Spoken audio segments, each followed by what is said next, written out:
J'ai aidé plus de 100 entrepreneurs à lancer leur business en ligne et j'ai accompagné Stan Leloup de IA Mania de 0 à 185 membres payants en suivant exactement le processus que je vais vous partager aujourd'hui. Dans cette vidéo, je vais vous montrer comment valider votre idée de business en 7 jours même si vous n'avez pas d'expérience. Et c'est la même méthode que j'ai utilisée pour passer de 0 à 4 000 euros par mois en 30 jours avec mes premiers services. On va décortiquer chaque jour de la semaine et je vais vous donner un plan d'action concret que vous pourrez suivre étape par étape et on commence avec le jour 1 qui est de privilégier le problème sur la solution. Donc le premier jour de la semaine, c'est de changer son état d'esprit et de passer d'une mentalité de solution à une mentalité de problème. Parce que la majorité des gens, quand ils lancent un business, ils vont essayer de créer la plus belle clé au monde. Ils vont se dire, tiens, je vais la tailler comme ceci, comme cela. Et c'est leur solution. Et après, ils vont essayer de trouver cette clé et d'essayer de la faire rentrer dans une serrure. Mais ils se rendent compte que leur clé, en fait, elle rentre dans aucune serrure. Donc ils vont essayer de faire rentrer leur clé dans des dizaines et des dizaines de serrures. Mais ça va pas fonctionner. Donc ils vont essayer de tailler un petit peu plus leur clé. Mais ça va toujours pas rentrer. Et la solution, en fait, c'est d'inverser ça et d'essayer de trouver une serrure qui est rentable, donc c'est-à-dire un marché, un problème qui fonctionne, et ensuite de tailler la clé pour qu'elle puisse rentrer dans cette serrure. Et à partir du moment où on part de la serrure plutôt que de la clé, eh bien, tout devient plus facile parce qu'on a créé une solution qui correspond au problème de notre marché. Donc, au lieu de partir du produit, au lieu de chercher un product market fit, on va chercher un problème market fit et on va partir du problème. Donc il y a une technique concrète pour y parvenir. Vous pouvez commencer par faire la liste des 10 problèmes que vous voyez régulièrement dans votre domaine. Donc vous pouvez aller sur Reddit, des forums spécialisés et noter les plaintes récurrentes, les problèmes que les gens ressentent. Petite astuce de pro, vous pouvez rechercher les termes comme je déteste quand ou c'est frustrant sur les réseaux sociaux de votre niche. Donc vous pouvez taper ce terme-là en anglais, frustrating, I hate this. Et vous pouvez vous aider de l'outil Perplexity qui est une IA qui vous permet de faire des recherches. Ça va vous faire gagner énormément de temps et vous avez 4 questions à vous poser pour valider votre idée, pour valider que vous avez choisi un bon problème. Le premier, c'est que le problème, il revient régulièrement. Le deuxième, c'est que les gens, ils en parlent spontanément. Le troisième, c'est qu'il existe des solutions, mais elles ne sont pas idéales. Et le quatrième, c'est que les gens sont prêts à payer pour le résoudre. Et ça, c'est vraiment le plus important parce que les gens peuvent avoir un problème tant qu'ils sortent pas leur carte bleue. Ça veut dire que votre problème n'est pas validé. Et on le verra dans le jour 7. Ensuite, il y a 4 red flags qu'il faut vraiment faire attention de ne pas tomber dedans. Le premier, c'est de partir de votre solution, donc de partir de votre clé. Sinon, vous risquez de perdre des mois, voire des années à essayer de vous enfermer dans quelque chose qui ne fonctionne pas. Le deuxième, c'est de se baser sur des suppositions. Vous pouvez avoir les meilleures idées au monde, vous pouvez essayer de deviner le sandwich préféré de Jessica. Si vous n'allez pas lui demander, vous ne pourrez jamais vraiment savoir ce que Jessica préfère comme sandwich. Alors qu'il suffit simplement de lui demander pour valider que c'est un sandwich au thon. Le troisième red flag, c'est si vous ignorez les solutions qui existent déjà, c'est vraiment plus simple de partir des choses qui existent déjà et de vous dire comment est-ce que je peux proposer quelque chose de meilleur et ça vous permet déjà de prendre la température, de voir ce qui fonctionne et ce qui ne fonctionne pas. Et le quatrième, c'est de ne pas quantifier l'impact, de ne pas vérifier si ce problème est littéralement douloureux et il empêche vos prospects de dormir la nuit. Petit exemple, petite étude de cas, si vous avez un mindset de débutant, vous allez vous dire tiens, je vais créer une application, j'ai une super idée, je veux aider les gens. Alors que si vous switchez votre mindset vers le problème market fit, vous allez vous poser des questions du genre c'est quoi le problème précis que je veux résoudre, qui c'est qui a ce problème et est-ce qu'il paye déjà pour ça. Et à partir de ces observations, vous allez inverser la tendance et du coup, vous allez ensuite vous dire comment est-ce que je peux créer une app qui résout ce problème et comment est-ce que je peux aider les gens. Le focus du jour 2, ça va être de savoir exactement à qui est-ce que vous vous adressez, qui est votre client idéal. Et si j'ai souligné idéal de client idéal, c'est pas anodin, c'est parce que on cherche littéralement à trouver des clients idéaux. Pourquoi? Parce qu'un nouveau client, peut-être que c'est bien, mais si c'est pas votre cœur de cible, peut-être que vous allez pouvoir le servir et il va vous payer une fois. Alors que si vous vous adressez à votre client idéal, en fait, il va attirer plein d'autres personnes comme lui. Ça sera de plus en plus facile de les servir parce que chaque client aura plus ou moins des problèmes similaires et donc vous pourrez les résoudre beaucoup plus facilement. Donc vous aurez plus de réussite, vous aurez plus de témoignages et vous pourrez attirer encore plus de monde et donc ça vous permettra de croître de plus en plus rapidement. Et c'est pour ça que vous devez cloner vos clients idéaux.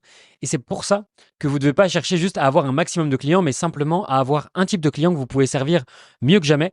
Et c'est pour cette raison-là exactement, vous n'allez pas vous concentrer sur la démographie, mais vous allez vous concentrer sur la psychographie. Ce qui veut dire que vous allez vous concentrer sur les comportements plutôt que sur la démographie. Je vais vous expliquer dans un instant ce que ça signifie, mais avant ça, je vais vous présenter l'Odyssée de l'Avatar. Donc l'Odyssée de l'Avatar, c'est vraiment la map pour comprendre où votre prospect il est actuellement, donc le point de départ, où est-ce qu'il veut aller, donc sa destination, et la transformation, c'est ce que vous allez apporter. Donc c'est votre programme, votre service ou votre coaching qui peut durer une semaine, un mois, 3 mois, 6 mois, un an. Et donc toutes les étapes, c'est les étapes de transformation. Mais vous devez identifier précisément c'est quoi le point de départ de cette personne. Donc l'erreur, ça serait de se concentrer sur les facteurs démographiques, ça serait de se dire ok, je veux me concentrer sur les personnes de 25 à 30 ans qui génèrent entre 50 et 80 000 euros par an et qui sont diplômées. Donc ça, c'est une approche vraiment superficielle.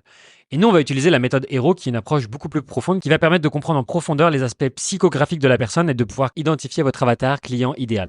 Donc le premier point du framework HERO, c'est le mot histoire. Et donc c'est la situation actuelle, l'histoire personnelle de ce qu'il a fait. Et donc la question à vous poser, c'est comment allez-vous exprimer votre empathie par rapport à sa situation actuelle, par rapport au point de départ qu'on a vu juste au-dessus. Ensuite, il y a des émotions. Donc il a des craintes, des peurs et des inquiétudes, que ce soit sur lui-même, que ce soit par rapport à votre véhicule, donc à votre solution, ou que ce soit par rapport à des facteurs externes. Comment est-ce que vous allez apaiser ces craintes? Le troisième point, c'est les rêves. Et donc, c'est la situation rêvée, les objectifs long terme, les besoins et les attentes. Donc, c'est la destination qui se trouve juste là. Et donc, comment est-ce que vous allez encourager ces rêves? Le quatrième point, c'est les obstacles. Et donc, c'est les étapes à franchir et les blocages actuels. Donc, ça, c'est la transformation. Et donc, comment allez-vous débloquer cette situation? Et le point numéro 5, c'est la solution. Et donc, c'est les solutions qu'il a déjà essayées mais qui n'ont pas fonctionné. Et comment allez-vous justifier ces échecs? Une fois que vous aurez validé tous ces points-là, vous aurez un avatar client idéal que vous pourrez servir mieux que personne. Une fois que vous savez qui est votre client idéal, le jour 3, ça va être de savoir où est votre client idéal. Et donc l'objectif du jour 3, ça va être de cartographier l'écosystème complet de votre client idéal. L'erreur que beaucoup de gens font, c'est de poster, d'essayer de créer du contenu et d'attirer les gens dans les endroits où vous kiffez poster et consommer du contenu. Ça serait comme un pêcheur qui essaierait de pêcher dans une piscine avec la meilleure solution au monde. Vous pourriez créer le meilleur produit au monde. Si vous n'êtes pas au bon endroit, vous n'attirerez personne. Et donc le pêcheur, il doit aller dans un océan, là où il y a vraiment ses poissons, là où il y a vraiment ses clients.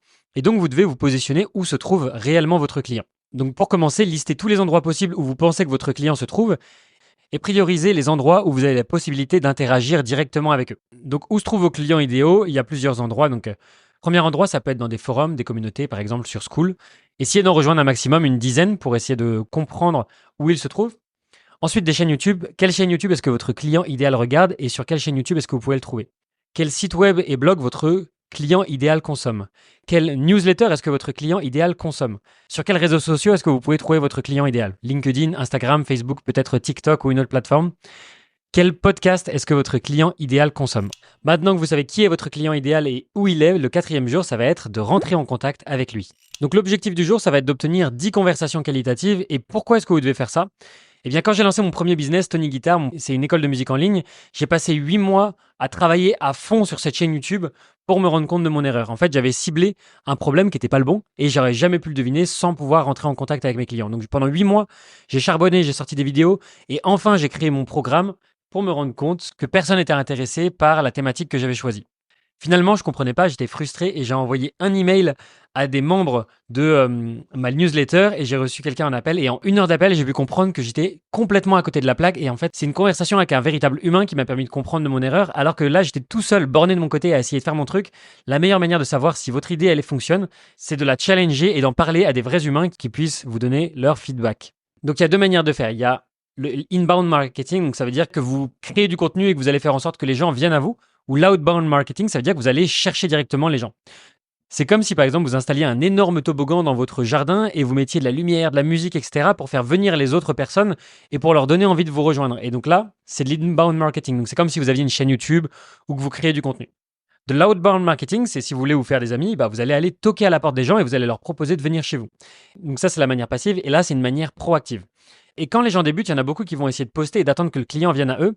Mais la manière la plus rapide de valider une idée, c'est d'identifier où se trouve votre client et d'aller le choper par le col et de lui parler et de lui proposer d'échanger avec vous. Et c'est là que vous aurez des vraies réponses intéressantes sur votre idée. Donc, comment faire concrètement? Eh bien, allez sur les réseaux sociaux et identifier les membres pertinents. Donc, ça peut être sur, comme on l'a vu dans les groupes précédents, Facebook, School, tous les endroits qu'on a listés dans le jour 3. Et vous devez essayer de trouver des personnes qui correspondent à votre client idéal. Donc, j'ai vu par exemple un post sur Facebook que j'ai trouvé hyper intéressant dans un groupe sur l'arthrose. Et donc, il y a quelqu'un qui met coucou, qui souffre d'arthrose? Et là, il y a 179 likes, 324 commentaires. C'est parce que j'ai une cliente dans mon programme qui propose d'aider les personnes qui ont de l'arthrose. Là, vous avez simplement à vous rendre sur ce poste-là et à contacter chaque personne une à une. Donc là, les gens ils disent moi, toutes les personnes qui sont en commentaire. Il y a 324 prospects potentiels, 179 likes. Donc ça, c'est que des clients potentiels qui pourraient être intéressants par rapport à sa thématique. Donc pareil, soit vous postez un post, soit vous regardez les commentaires des posts. C'est une très très bonne manière de pouvoir commencer à rentrer en contact avec les gens. Une fois que vous avez trouvé les personnes qui correspondent à votre client idéal, vous engagez une conversation publique. Donc, vous démontrez votre expertise et vous initiez un lien. Donc, par exemple, vous pourriez dire, c'est un super point prénom, j'ai eu le même problème quand je travaillais sur X sujet. Une des solutions qui a marché pour moi, c'est telle astuce. Si tu veux, on peut en discuter en privé. Une fois que vous avez démontré votre expertise en public, vous passez en DM avec une approche qui est vraiment pas intrusive et vous demandez une discussion privée, mais sans forcer. L'objectif, c'est vraiment de créer une connexion. Donc, salut prénom, j'ai vu ton message dans le groupe et je voulais approfondir si ça t'intéresse. J'ai quelques idées qui pourraient t'aider avec ton problème. Tu veux en discuter rapidement? Une fois que vous avez engagé la discussion, vous allez créer un lien en posant des questions pertinentes. L'objectif, c'est de montrer que vous vous intéressez sincèrement à leur situation. Donc vous pouvez poser des questions du genre depuis combien de temps tu travailles sur ce projet? C'est quoi tes principaux défis actuellement? Qu'est-ce qui serait une vraie victoire pour toi dans les 6 mois? Et ensuite, vous proposez de planifier un appel efficacement. Donc positionnez l'appel comme un échange de valeur et vraiment pas comme une vente. L'objectif, c'est de comprendre la personne. Super, voilà un lien pour qu'on bloque ça facilement. Là, vous mettez votre lien Calendly. Hâte de discuter avec toi. Et petite astuce de pro, si vous pouvez enregistrer les appels, demandez-leur leur permission, bien sûr, mais ça vous permettra d'identifier les mots exacts qui ont été utilisés et de pouvoir retourner sur ça à l'avenir. Donc, je vous recommande l'outil Fathom, qui est un outil exceptionnel pour enregistrer des conversations et pour pouvoir les réutiliser et les analyser. La conclusion du jour 4, c'est d'arrêter l'approche passive, d'attendre que les clients viennent à vous, de ne pas créer du contenu tout de suite et d'arrêter d'espérer des retours parce que là, vous aurez simplement des résultats lents et aléatoires. Vous ne savez jamais quand vous allez vraiment valider votre idée et passer plutôt à une approche proactive où vous faites des recherches, vous contactez les gens et ça va vous permettre de qualifier très rapidement vos prospects. Là, vous aurez des résultats mesurables et prévisibles pour confirmer votre idée. Maintenant que vous êtes entré en contact avec votre client idéal, le jour 5, ça va être de proposer un projet gratuit. L'objectif, ça va être de créer un MVP, donc un Minimum Viable Product, en une journée. Ça va être une version ultra simplifiée que vous allez pouvoir créer pour apporter de la valeur directement à votre prospect, à votre client. Pourquoi? Parce que peut-être que là, pour le moment, votre méthode, vous ne savez pas trop si elle fonctionne, vous n'êtes pas forcément en confiance, donc vous êtes un peu timide sur le fait que vous allez obtenir des résultats. Et donc l'objectif, c'est que vous puissiez proposer quelque chose de 100% gratuit pour pouvoir vous mettre en confiance, pour que vous puissiez tester votre méthode. Et au lieu de vouloir faire payer dès le début, comme la majorité des gens recommanderaient de le faire ou comme la majorité des gens auraient envie de le faire, l'objectif, ça va être d'aider gratuitement quelqu'un avant de vendre quoi que ce soit. Ça vous permettra d'avoir confiance en vous et que le client ait confiance en vous également. Donc là, vous avez contacté déjà 10 personnes, vous avez plusieurs appels de planifier. Et maintenant, vous allez préparer l'appel avec un objectif très très clair. L'objectif, ça va être de comprendre les besoins du prospect, d'identifier un projet spécifique sur lequel vous pouvez l'aider rapidement et efficacement, et de proposer un test ou un projet gratuit. Maintenant, l'appel, il est planifié, vous allez le faire, donc c'est ce que j'appelle entre guillemets un appel de recherche. Donc cet appel, il se passe en 3 parties. La première partie, ça va être de briser la glace, donc de débuter une conversation informelle pour établir un lien. Donc vous pouvez dire comment ça va depuis notre dernier échange, tu sembles avoir avancé sur tel élément que vous avez mentionné dans les messages. Ensuite, explorer leurs besoins pour vraiment comprendre. Donc, vous posez des questions ouvertes pour cerner leurs défis et leurs désirs. Donc, c'est quoi le plus gros obstacle qui t'empêche d'avancer en ce moment? Si tu pouvais obtenir une solution idéale dans les 30 prochains jours, ça serait quoi? Qu'est-ce que tu as déjà essayé jusqu'à présent? Enfin, la troisième étape, une fois que vous avez vraiment bien compris les besoins de la personne, vous allez proposer une solution. Vous allez introduire l'idée d'un projet gratuit en mettant l'accent sur la valeur. Donc, vous dites, je comprends bien ton problème avec tel problème spécifique. Ce que je propose, c'est que je t'aide gratuitement à résoudre tel problème. En échange, la seule chose que je te demanderai, c'est un témoignage et un feedback honnête de ta part. Est-ce que ça te convient? Et donc là, la majorité des gens diront oui. Dans le pire des cas, vous obtenez des feedbacks, c'est ultra important pour pouvoir vous améliorer. Et un témoignage, c'est ultra important pour vendre votre offre high ticket derrière. Et dans le meilleur des cas, ça sera un client potentiel pour la suite avec qui vous pourrez travailler sur du long terme. Enfin, le jour 6, une fois que vous avez validé votre projet gratuit, l'objectif, ça va être d'obtenir ce fameux témoignage. Et donc, soit vous allez croiser les doigts pour avoir un témoignage, soit vous allez anticiper et faciliter le fait d'obtenir ce témoignage. Mais pourquoi obtenir un témoignage? Tout simplement parce que, avant d'avoir un témoignage, le niveau de confiance de vos clients potentiels, il est à zéro. Littéralement, ils ne savent pas ce que vous faites, ils ne vous connaissent pas, ils ne vous ont jamais vu. Et donc, l'objectif avec les témoignages, ça va permettre d'augmenter le niveau de confiance pour que les gens vous fassent plus confiance.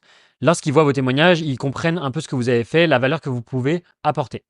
Donc, par exemple, voilà, moi, j'ai commencé à obtenir des témoignages. Et puis, au final, plus vous obtenez des témoignages, plus ça fait un effet boule de neige. Parce qu'au début, vous obtenez des témoignages gratuitement.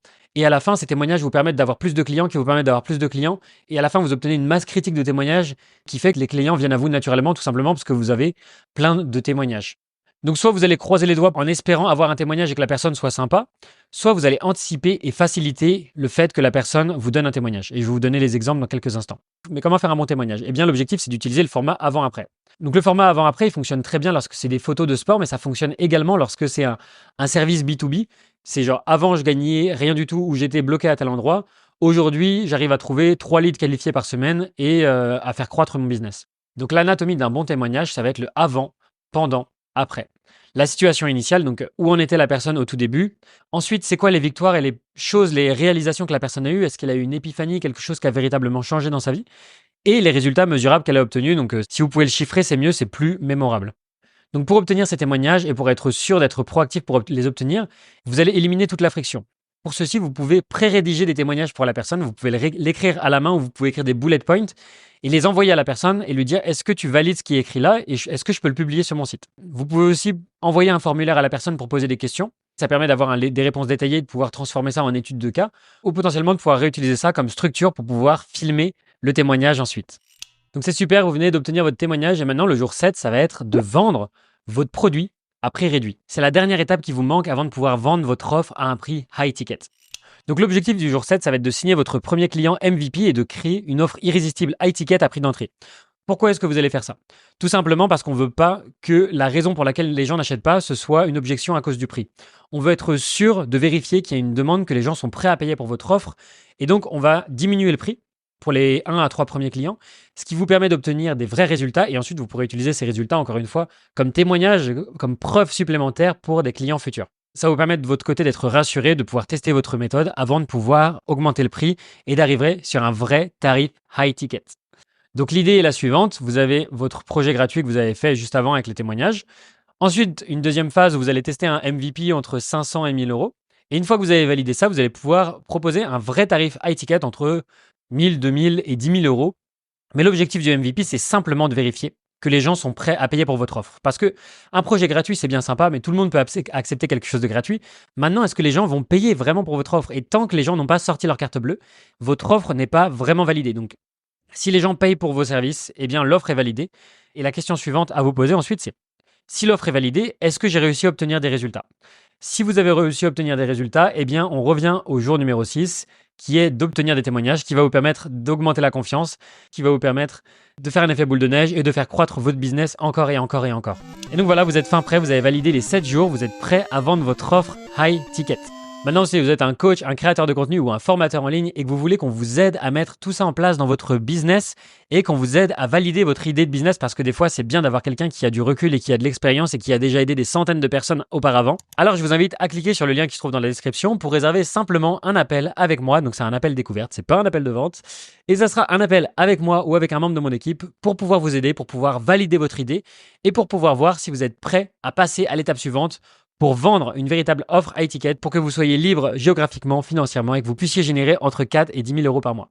Sur ce, réservez tout de suite votre appel en cliquant sur le lien dans la description. De toute façon, vous n'avez rien à perdre à part 13 minutes de votre temps. Donc réservez votre appel dès maintenant. Et même si vous ne réservez pas votre appel aujourd'hui, je suis sûr à 100% que vous allez réserver un appel au cours des prochaines semaines, au cours des prochains mois, parce que vous savez qu'on va pouvoir vous aider, vous savez qu'on est les meilleures personnes pour vous aider.